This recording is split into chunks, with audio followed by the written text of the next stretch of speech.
problems that are facing us right now.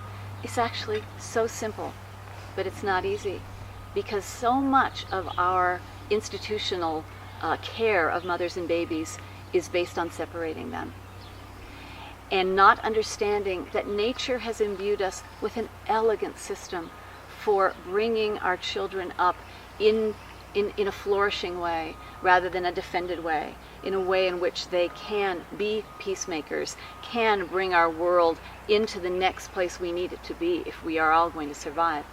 So it requires understanding what's behind so many of the things that we take for granted.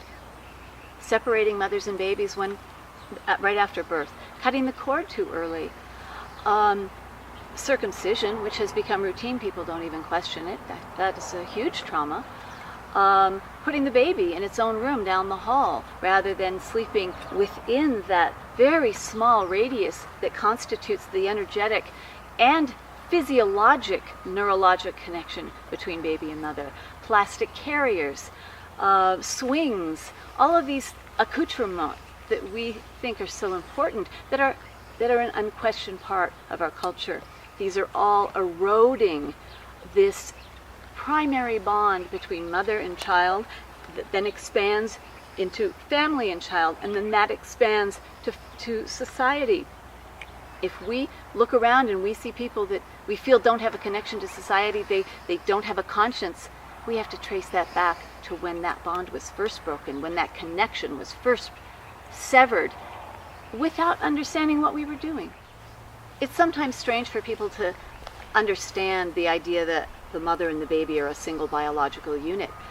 But the latest brain science tells us that even two adults engaged in this conversation, we right now are a single biological unit. Our brains link up.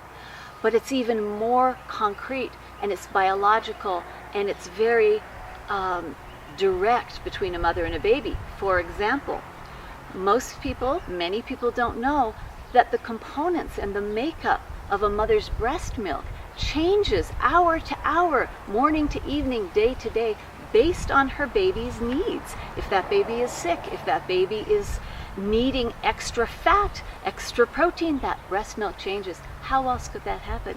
If it weren't for this single biological unit, it's a continuous feedback from mother to baby and from baby to mother.